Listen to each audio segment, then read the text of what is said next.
오늘 이제 말씀을 들고 이 기쁜 주일날 설교를 해야 되는데 마음이 좀 무겁습니다. 어제 이태원에서 있었던 이 끔찍한 사고로 우리 사회가 지금 충격과 슬픔에 빠져 있습니다. 이걸 어떡하지? 이런 생각이 들어요. 하나님만이 이 슬픔과 충격을 치료하실 수 있는 줄로 믿습니다. 지금 누구의 잘잘못을 따지고 누구에게 손가락질을 하는 것이 지금 무슨 의미가 있겠어요? 우리 모두의 책임이고, 저도 목사 한 사람으로서 책임감을 느낍니다. 우리가 하나님께 기도하면서 하나님께서 이 땅을 속히 치유하시고 또 정상화될 수 있도록 기도하고 협력하고 힘쓰시는 여러분들 되시기를 주의 이름으로 축복합니다. 오늘은 천국에 대해서 설교를 하려고 해요. 천국에 대해서. 천국은 밭에 감추인 보화와 같다. 우리 예수님이 그렇게 설교를 하셨어요. 천국은 못못과 같다. 그러니까 못못과 같다. 그 못못이 중요하겠죠. 밭에 감추어져 있는 보화가 같다. 핵심은 보화인데 그 보화가 밭에 감추어져 있다. 그게 천국이다. 우리 예수님이 그렇게 오늘 말씀을 해주셨습니다. 그리고 이제 어떤 사람이 우연히 길을 가다가 그 밭에 감추어진 보화를 발견하게 됐고, 그래서 그 보화를 사기 위해서 자기 집과 소유를 다 팔아서 그 보화를 샀다. 이게 한 절 간단한 말씀이에요. 이 말씀을 통해서 우리 예수님께서 천국에 대해서 가르쳐 주십니다.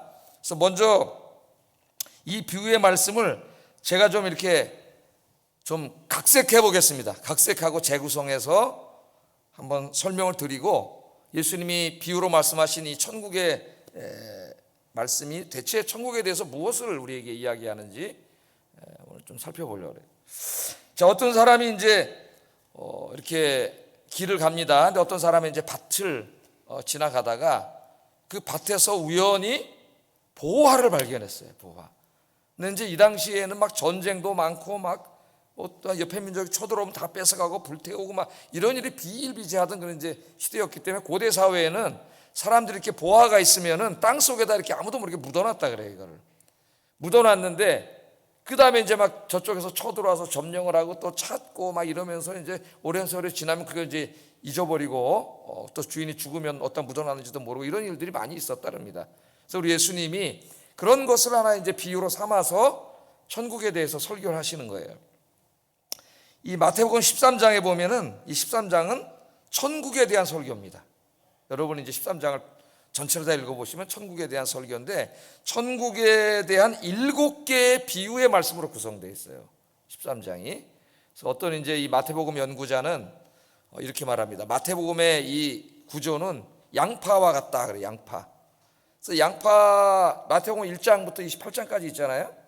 이걸 이제 어떻게 합니까? 이렇게 까내면은, 자꾸 까내면은 맨 마지막 이제 중심이 나오겠죠. 중앙에 있는 게. 그게 이제 마태복음 13장이라는 거예요. 그래서 마태복음 13장의 말씀이, 이 천국 비유 말씀이 마태복음 전체에서 핵심 말씀이고 예수님 설교의 핵심 말씀이다. 그렇게 주장을 하는데 상당히 통찰력 있는 말씀이라고 생각이 됩니다. 자, 근데 이 말씀이 이제 이렇게 중요한 거죠. 그 가다 보니까 보화를 발견했어요.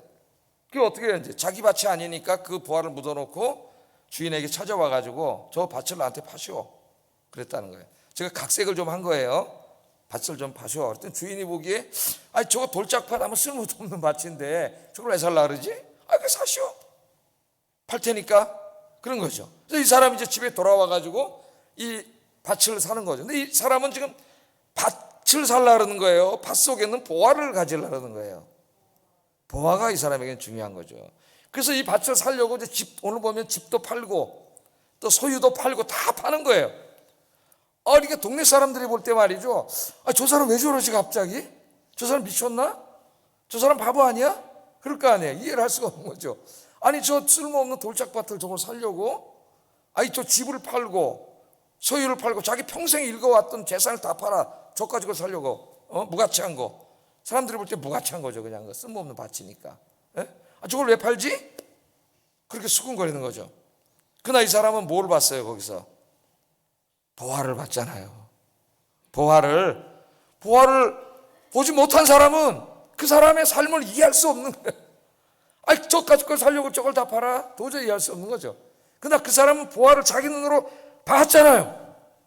자기 집과 소유하고는 비교도 되지 않는 엄청난 가치를 가지고 있는 보화를 발견했기 때문에 그 집을 다 파는 거죠. 예수님이 이 비유로 말씀을 하시면서 천국은 이와 같다 그랬어요. 천국은 이와 같다. 자, 이 비유는 도대체 천국에 대해서 무엇을 예수님이 가르치려고 하셨을까? 오늘 좀 한번 생각을 해보겠습니다. 자, 첫째, 이 보화는 어떻게 있어요? 감추어져 있다 그랬어요. 감추어져 있다. 천국은 감추어진 보화와 같다. 그렇게 우리 예수님 설교했습니다. 그러니까 천국은 실제 하는 거죠. 실제로 존재하는데 그게 감추어져 있어요. 그래서 글로 수없이 많은 사람들이 지나다녔지만은 볼 수가 없었던 거죠. 천국을. 근데 이 사람은 이제 우연히 본 거예요. 그 보물을. 그래서 천국의 은닉성, 감추어져 있음. 천국은 분명히 실제하고 있지만 감추어져 있기 때문에 모든 세상 사람들이 알 수 없다는 거예요. 잘 모른다는 거죠. 보지 못하고 있다. 그것을 우리에게 가르쳐 줍니다. 그럼 여기 보화를 발견한 사람은 누구예요?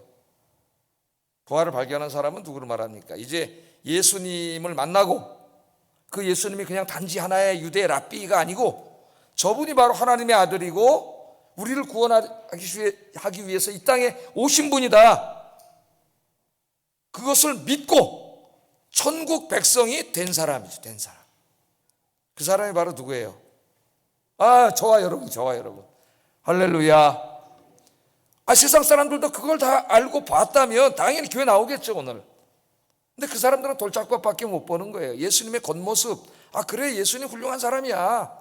4대 성인 중에 한 분이야. 근데 그분이 어떻게 하나님이냐?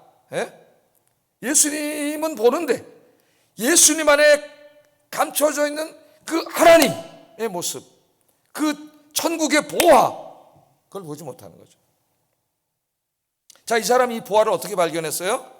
자기가 열심히 공부해가지고 보화가 어디 묻혀 있을까 해서 막 지리학을 공부하고 막 역사를 공부하고 전쟁사를 공부하고 이래서 이 사람이 이걸 발견했나요?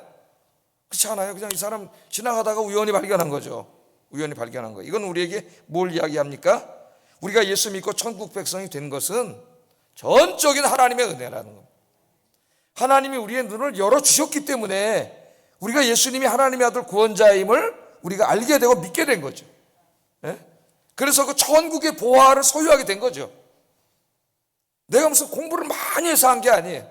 내가 노력해서 한 게 아니에요. 이것은 하나님이 내 인생에 찾아오셔서 내 죄로 어두워진 눈을 밝혀주셨기 때문에 내가 볼 수 있었던 거예요. 그래서 이것은 전적인 하나님의 은혜입니다. 전적인 하나님의 은혜. 지난주에 제가 보니까 중앙일보 인터넷판에 그 말기 암 환자들을 치료하는 암 전문의인 김범석 교수가 죽음에 대해서 글을 연재하고 있는 것을 읽게 됐어요. 그래서 제가 두 편을 읽었습니다. 얼마나 쓸지는 잘 제가 모르겠는데 두 편을 읽었어요. 근데 기자가 이제 김범석 교수에게 암 전문의인데 말기암 환자들을 치료하는 분이에요. 그러니까 이제 많이 이제 치료하다가 죽는 사람들을 수없이 보아온 그런 사람이죠. 이분에게 기자가 묻기를 사후세계가 있다고 생각하십니까? 이렇게 물어봤더라고요.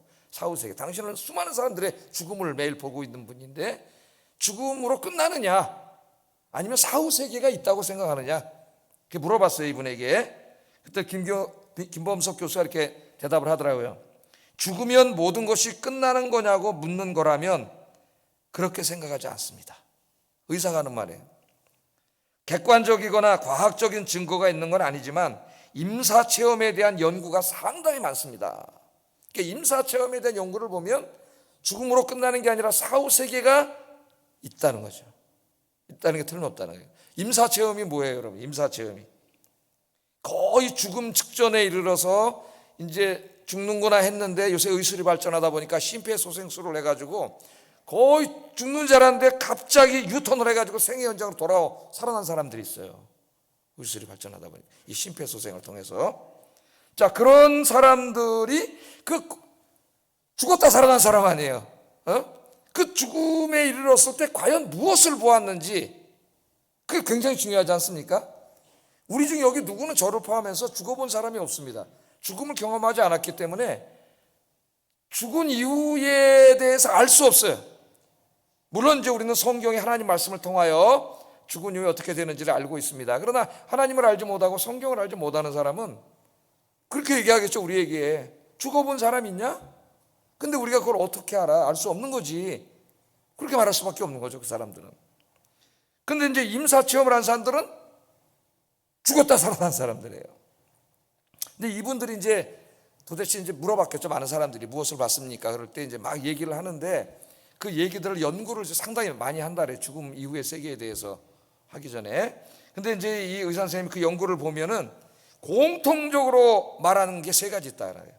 어떤 특수한 개인의 체험도 있을 수 있겠지만은 모든 사람이 이야기하는 이 보편적인, 그러니까 진리가 되려면은 보편성이 있어야 되는 거죠. 물론 이제 키에르케고르는 진리는 주관에 있다.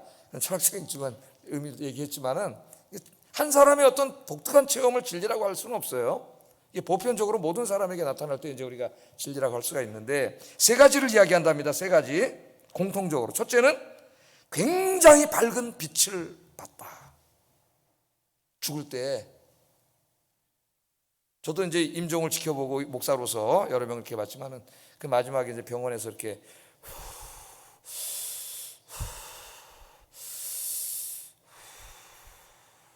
이렇게 죽더라고요, 사람이. 여기 이제 고레프가 이렇게 0으로 떨어지는데 그 이분이 밝은 빛을 봤다는 거예요. 제가 그 칼 융의 전기 한 1000페이지 되는 책인데 그 위대한 심리학자죠. 그분의 전기에서도 이런 얘기를 봤어요. 이제 칼 융이 임사체험을 자기가 경험한 얘기를 하더라고. 그래서 죽었는데 굉장히 밝은 빛에 의해서 어디로 이제 자기가 그 빨려 들어가는 그런 것을 자기가 봤다고 얘기를 하는 게 이제 그 실려 있어요, 거기에. 칼 융의 책에. 자, 두 번째는 이 빛에 노출되면서 굉장히 평화롭고 사랑스럽고 안락한 느낌이 들었다. 그런 얘기이고, 그 다음에는 유체 이탈 현상. 그건 뭐 여러분 잘 아시잖아요. 자기 몸속에서 또 다른 자기가 쑥 빠져나와가지고 그 침상에 누워있고 막 울고 있는 자기 가족 다 보고 있는 거죠. 이 세 가지가 공통으로 나타난답니다. 임사체험을 한 사람들이 이야기하는 이 세 가지예요. 그러니까 그걸 볼 때 죽음으로 끝이에요, 아니에요? 끝이 아니라는 걸 보여주는 거죠. 또 다른 어떤 세계가 있다는 걸 보여주는 거예요. 임사체험한 사람들의 체험에 의하면은. 자, 근데 이제 그 다음날 또 신문을 보니까 김범석 교수님이 계속 글을 쓰는데 여기에는 이제 어느 폐암 말기 여성 환자에 대해서 썼더라고요. 폐암에 걸렸는데 말기라서 죽음을 앞두고 있는 그런 여성입니다. 자기 돌보고 있는. 근데 이 여성 환자가 이제 회진을 갈 때마다 이런 말을 했대요. 선생님, 좀 빨리 죽게 해주세요. 빨리 죽게 해주세요. 빨리 죽을 수 있는 방법 없습니까? 그게 매일 얘기를 한대요. 매일. 어차피 완치도 안 되고 항암 치료를 해도 좋아질 가망성이 없어 보이고 삶을 조금 더 연장하는 것뿐인데 이런 치료를 계속 받기가 너무 고통스럽습니다. 그러면서 왜 우리나라에는 안락사가 법으로 허용되지 않습니까? 유럽은 허용되는 나라가 있는데. 예? 안락사 했으면 좋겠다 이런 얘기를 계속 했대요, 매일 이분이. 그렇게 이제 하루하루가 지나면서 암이 점점 나빠지고 호흡이 점점 곤란해지고 숨이 거칠어지고 혈압이 떨어지기 시작했습니다. 그렇게 죽음이 이 여성에게 서서히 다가오고 있었어요. 네, 이제 그래서 이 김범석 교수가 저 사람 소원대로 이제 죽음이 다가오고 있구나 그렇게 생각하고 있던 어느 날 이분이 회진을 하는데 이런 말을 하더랍니다. 갑자기 전혀 다른 말을 하는데 선생님, 저 살고 싶어요 그러더래요. 갑자기 저 살고 싶어요. 너무나 간절히 살고 싶어졌어요. 어떻게 좀 방법이 없을까요? 이제까지 빨리 죽고 싶다 그러던 사람이 갑자기 그런 얘기를 하더는 거예요. 김범석 교수가 이렇게 썼더라고요. 나는 당혹스러웠다. 그녀가 왜 갑자기 마음을 바꾼 것일까? 그녀는 깊디 깊은 절망 속에서 무엇을 보았길래 그러는 걸까? 이런 일들을 단순 변심으로 치부하기엔 내가 모르는 심오한 어떤 것이 있는 것 같다. 아마도 그녀는 삶의 끝자락, 죽음의 초입에서 무엇인가를 본 것이 아닐까 싶었다. 그녀가 살고 싶다는 말만 남긴 채 떠났으므로 나는 그녀가 무엇을 보았는지 정확히 알지 못한다.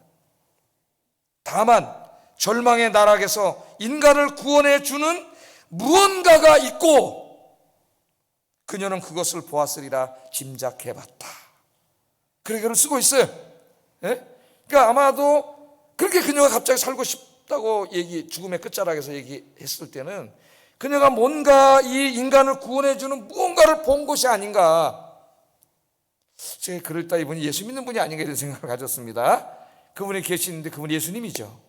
예수님. 저는 이 글을 읽으면서 아마 이분이 그 삶의 끝자락에서 천국과 지옥을 본 것이 아닐까 이런 생각이 들어요. 야, 천국이 어딨냐? 지옥이 어딨냐? 그런 게 어딨냐? 그렇게 믿으면서 그렇게 말하면서 살아왔는데 어느 날 죽음의 끝자락에서 진짜 천국이 있구나, 이걸 보게 된 거죠. 여러분, 우리 얼마나 감사합니까? 많은 사람들이 천국은 실제하고 있는데 그걸 보지 못하잖아요. 알지 못하잖아요.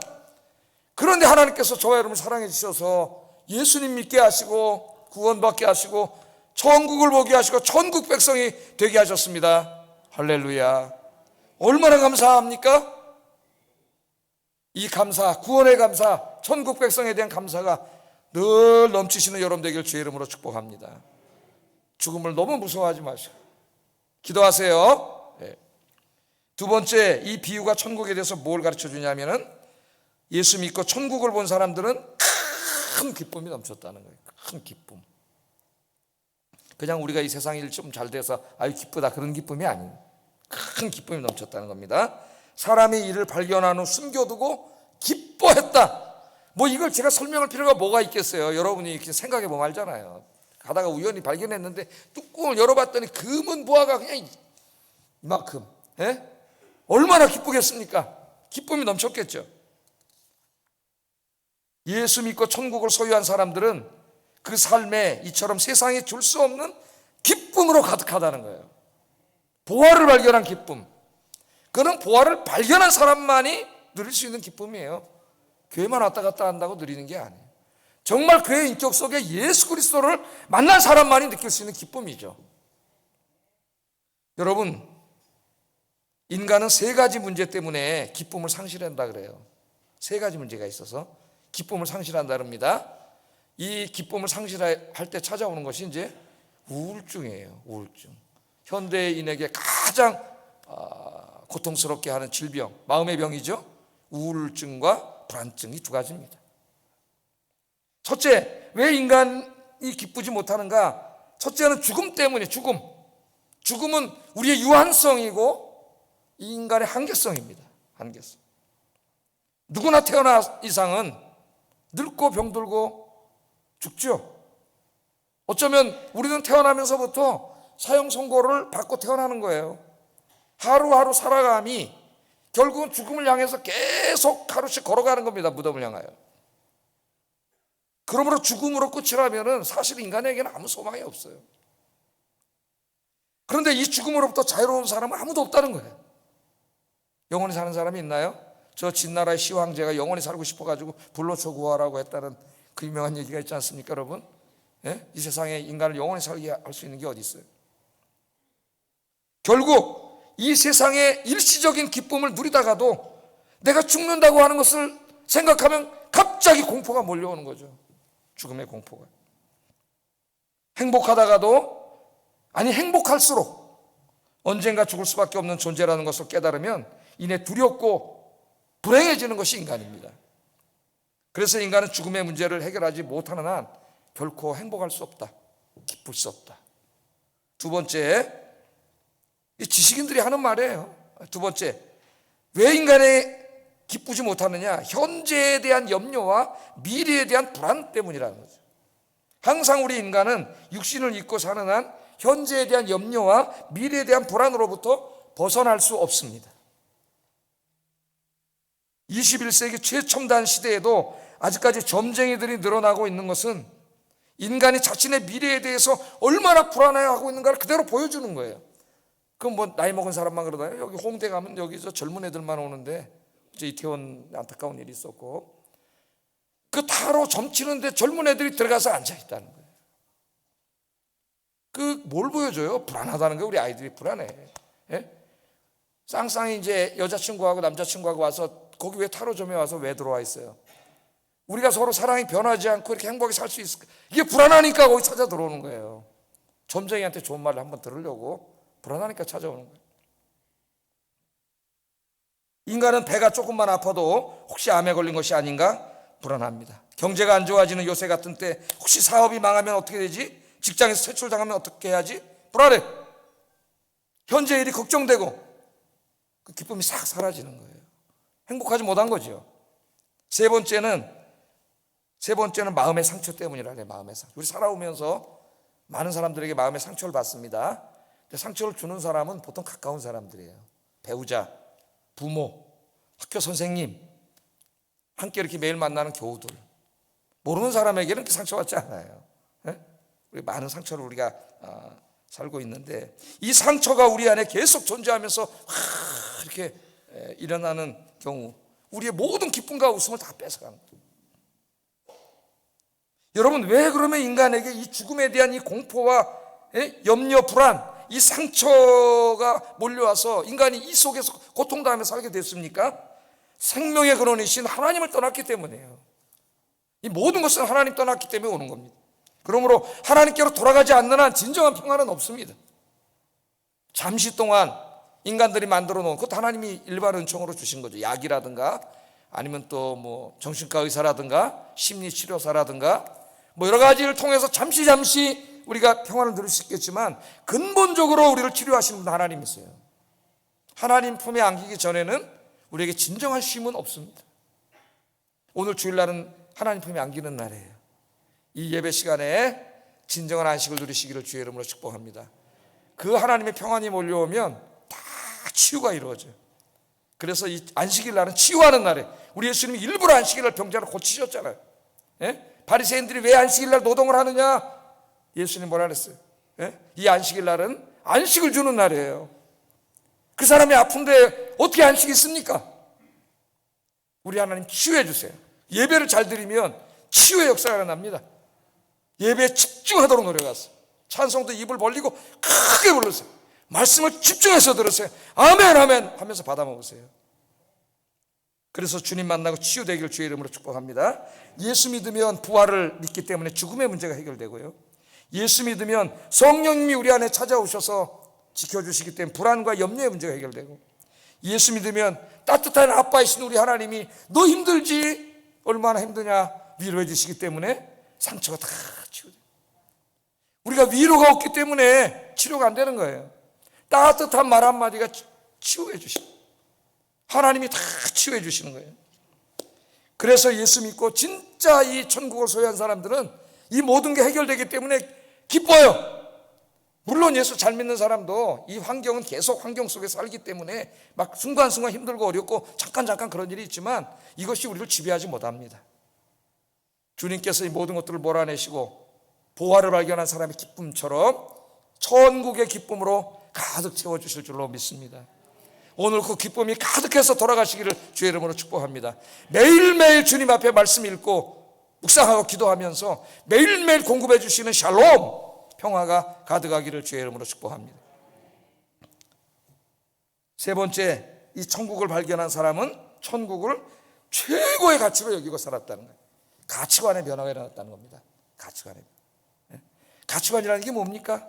사람마다 가치관은 좀 다르죠. 그 사람이 무엇을 가장 가치 있게 생각하고 살아가느냐, 그건 사람마다 좀 달라요. 근데 이 가치관의 변화가 일어나는 거예요. 자, 이 사람이 이 보화를 발견한 다음에 어떻게 해요? 자기의 소유를 다 팔아서 그 밭을 사느니라, 그렇게 얘기하고 있습니다. 자, 이 사람은 집으로 돌아가서 이 밭을 사기 위해서 집도 팔고 소유도 팔고 다 팔아요. 이 사람은 이제까지 살아오면서 자기가 그 집 한 채 있는 거, 그 다음에 자기의 소유물, 이거를 최고의 가치로 여기고 살아온 사람이죠. 그걸 조금 더 집도 키우고 재산도 좀 늘리기 위해서 밤늦게까지 뛰어다니면서 일하는 거죠. 왜? 그게 최고 가치 있으니까. 그게 최고 가치 있다는, 그게 그 인생의 최고의 의미이니까 그렇게 사는 거예요. 그러나 어느 날 밭에 감춘 보화를 발견했습니다. 보화를 발견해 보니까 이 보화와 자기 옛 집을 비교해 보니까 가치가 상대가 되지 않지 않습니까, 여러분? 그래서 어떻게 했어요? 그걸 팔아서 천국을, 이 보화를 샀다는 것은 이제부터 이 사람의 인생에 있어서는 이 천국의 보화가 예수 그리스도가 최고 소중한 분이요 최고 가치가 됐다는 거예요. 가치관의 변화가 일어난 겁니다. 천국을 발견한 사람들의 삶이 이와 같다. 이와 같다. 여러분은 어떻습니까? 예수님을 믿기 전에 우리들은 돈, 성공, 명예, 권력, 지식, 인기, 쾌락 이런 것에 최고의 가치를 두고 살았죠. 지금도 교회 다니지만 여전히 이것을 인생의 최고의 가치로 여기면서 그것들을 얻기 위해서 밤새 밤까지 뛰어다니죠, 사람들. 예? 하나님은 내 인생의 최고의 가치가 아니라 내가 최고 귀하게 여기는 그것들을 나에게 공급해 줘야 되는 수단에 불과한 거죠. 수단. 그건 신앙이 아니라 그랬죠. 그런 걸 기복신앙이라고 하고 미신이라 한다 그랬어요. 미신. 우리의 신앙의 목적은 하나님을 통해서 뭘 얻는 게 아니에요. 하나님 바로 그분, 그 자신, 그분이 바로 우리의 목적인 줄로 믿습니다. 최고의 가치, 이제부터는 세상의 것들이 아니라 하나님이 되시기를 주의 이름으로 축복합니다. 네. 사도 바울 선생이 그런 사람 아니에요? 사도 바울이 어떤 사람입니까, 여러분? 어려서는 저기 터키 그 당시에 그 항구 도시죠. 그 지역의 수도였던 그곳에 태어나가지고 거기서 자라면서 그 당시에 세계 공용어였던 헬라어를 능숙하게 사용하도록 배웠고 청년기가 되어서는 예루살렘으로 돌아와서 자기 이제 언어의 모국어인 히브리어 아람어를 배우고 그 다음에 율법을 구약 성경을 공부하고 그 다음에 그 당시 그레코 로만 세계의 철학과 지식을 다 섭렵해서 그 당시에 최고의 학자입니다. 뿐만 아니라 아버지가 군납 텐트를 만들어 가지고 로마인들에게 로마 시민권을 받아서 태어나면서부터 로마인이. 그 당시에는 모든 나라가 다 로마이기 때문에 그 권세라는 건 말할 수 없습니다. 그런 것도 가지고 있는 사람이에요. 예? 자, 부러울 게 없는 사람이죠. 이 사람은 예수님을 만나기 전까지는 이것에 최고의 가치를 두고 살았어요. 그래서 그것들을 얻는데 진짜 열심히 살아온 겁니다. 바울은 예수 믿기 전에도 삶을 보면 굉장히 열정적이고 열심히 사는 사람이에요. 주어진 삶을 다 얻었는데 어느 날 부활하신 예수님을 만나고 그 부활의 밝은 빛 속에서 천국의 부활을 발견합니다. 그때 그는 깨달았어요. 자기가 이제까지 제일 소중하게 여기던 저것들이 다 똥도 안 되는 것들이다 고백했죠. 다 뭐로 여긴다 그랬어요? 그래서 배설물로 여긴다 그랬어요. 배설물로 여긴다. 여러분도 그렇습니까? 그렇습니까? 안 그렇습니까? 자기에게 대답을 해보세요. 배설물로 여깁니까? 예? 천국을 발견한 사람은 가치 비교가 되지 않잖아요. 그 내 옛집하고 이 금은 뭐하고 이게 어떻게 비교가 돼요? 가치가. 큰 가치관의 변화가 일어났죠. 제가 미국에서 공부할 때 한번 금요기도 때 이분에 대해서 얘기한 적이 있는데 헬라어 시간에 너무 똑똑한 미국 백인 학생을 봤습니다. 나이는 한 30은 넘어서 30한 중반쯤 됐나. 하여튼 미국 사람 나이는 잘 모르겠어요. 수염이 많이 나가지고 10살 저보다 어린 친구도 제가 형으로 불러야 되나 그런 생각이 들 정도로 나이가 많아 보이잖아요. 이제 제가 민초에 가서 이제 수업을 하는데 그 세 과목을 이제 4학점짜리 세 과목을 들어야 되는데 코어로제이기 때문에 10주 안에 해야 됩니다. 그럼 한 과목당 한 원서로 한 5권 정도씩 읽고 퀴즈를 보고 페이퍼를 내야 되고 뭐 굉장히 할 수가 없어요. 맨 처음 영어도 잘 되지 않는데. 예? 그래가지고 이제 수월하게 좀 하는 방법 중에 하나가 언어를 공부하는 거예요. 헬라어, 성경 원어를. 언어는 저들도 원어잖아. 똑같이 처음 시작하는 애들이잖아요. 근데 난 여기서 배웠잖아요, 이미. 예? 그러니까 내가 저들보다 월등히 잘하죠, 그런 걸. 그래서 이제 조금 그렇게 하나를 리프레시 하려고 헬라어를 듣고 이제 이렇게 다른 과목을 들었는데 헬라어 시간에 정말 너무 똑똑해, 이 친구가. 야, 공부 잘하네. 예? 그래서 나중에 이제 어떻게 이렇게 만나서 얘기를 하다 보니까 이분이 그 물리학 박사더라고요. 천재야, 천재. 물리학 박사고 그 LA 가면 이제 제가 있던 그 파사디나에 나사 본부가 있어요. 그 나사 본부에서 일하던 연구원이었어요. 그러니까 미국의 최고 수재야. 근데 그 물리학 박사로 연구원으로 있다가 어느 날 이 사람이 밭에 보화를 발견한 것처럼 예수님을 자기 인생에 만나게 된 거예요. 이제까지는 그 물리학 박사, 나사 연구원 이런 것을 최고의 가치로 여기고 살아왔는데 이제 예수님 만난 다음에는 이제 가치관의 변화가 일어난 거죠. 그래서 이런 것들을 다 내려놓고 신학교에 온 거예요. 신학교 1학년생으로 지금 같은 신대원에 들어온 거예요. 신대원에. 예? 1학년생으로 들어와서 열심히 지금 공부를 하고 있는 거예요. 가치관의 변화가 일어난 거죠. 정말 그의 인생에 누굴 만난 거예요. 그분은 그냥 교회만 왔다 갔다 하는 게 아니라 예수님을 만난 거야. 예수님을 통해서 천국의 부활을 본 거예요. 그 천국의 부활을 봤기 때문에 자기가 이렇게 이때까지 중요하게 여기던 거는 진짜 바울처럼 배설물밖에 안 되는 거예요. 여러분 오해하지 마세요. 제가 지금 은혜 받으면 다 목사가 돼야 된다고 말하고 한 게 아닙니다. 예수 믿은 후에 다 목사가 되어서도 안 되고 다 될 필요도 없어요. 여러분들이 있는 그곳에서 지금 하는 그 일을 하나님의 영광을 위해서 열심히 하는 일은 목사가 하는 일에 못지않게 중요한 일입니다. 그 일을 잘 감당하면 하나님이 상 주실 거예요. 다 목사가 될 필요 없어요. 제가 지금 강조하고자 하는 건 뭡니까? 우리 그리스도인들에게는 가치관의 변화가 있어야 된다는 거예요. 더 이상 돈, 명예, 성공과 같은 이 세상의 것들의 가치를 두지 말고 예수님과 천국의 보화의 가치를 두고 살아가시는 여러분 되기를 주의 이름으로 축복합니다. 이런 것을 위해서 기도해야 돼요. 그래야 내 기도도 성숙해지고 내 신앙이 정말 하나님 앞에 성숙하고 깊이 들어가 천국의 부활을 보게 됩니다. 그래야 헛된 인생을 낭비하지 않아요. 헛된 것을 쫓아다니지 않고. 자, 오늘 이 비유를 제가 마치면서 한 가지만 더 이야기를 하고 이제 설교를 마치려고 하는데, 옥스퍼드 대학의 신약 교수인 알티 프란스라고 하는 분이 있습니다. 이분이 쓴 마태복음 주석이 이제 굉장히 방대하게 주석을 썼는데 우리나라 말로도 번역이 되고 그랬더라고요. 그래서 번역이 얼마나 잘 됐는지는 의문이지만은 하여튼 감사한 거죠. 이 주석에서 이 알티 프란스 교수는 천국을 위한 제자들의 헌신과 희생을 보았습니다. 제자들 뭐라고요? 이 땅에 하나님 나라를 이루는 일에 제자들이 자신을 희생하고 헌신해야 되는 걸 봤다는 거죠.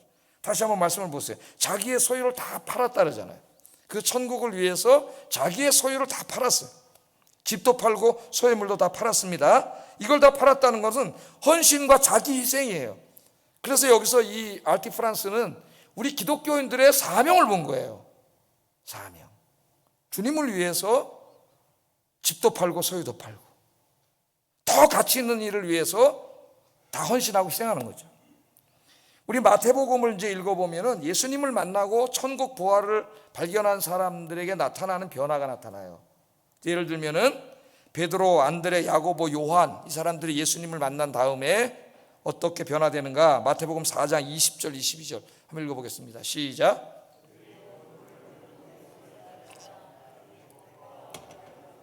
예수를 따르니라. 아멘.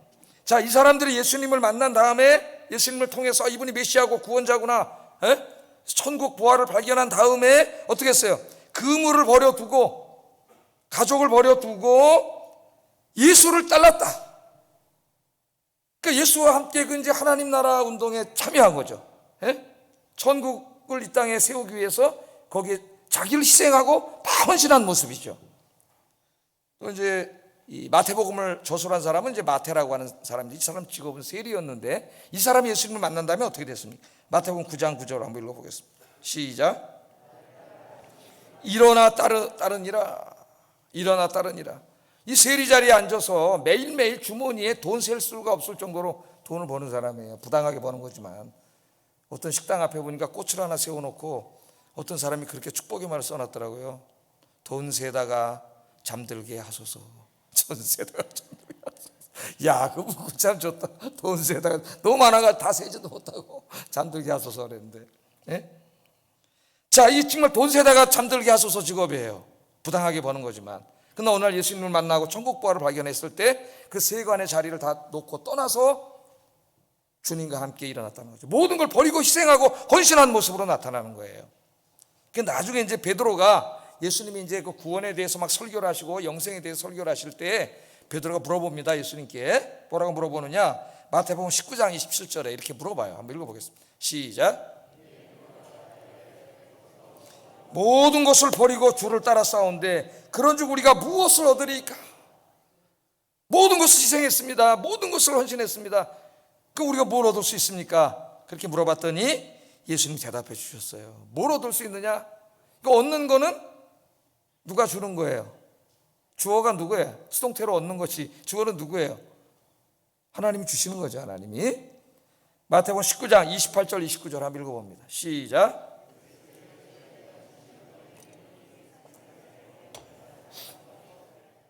나를 따르는 너희도 12보좌에 앉아 이스라엘 12지파를 심판하리라. 또 내 이름을 위하여 집이나 형제나 자매나 부모나 자식이나 전토를 벌인 자마다 여러 배를 받고 또 영생을 상속하리라. 그 주님을 위해 다 희생하고 헌신한 건 결코 헛되지 않다. 현세에서도 여러 배로 갚아 주시고, 하나님이 특별히 내세에서는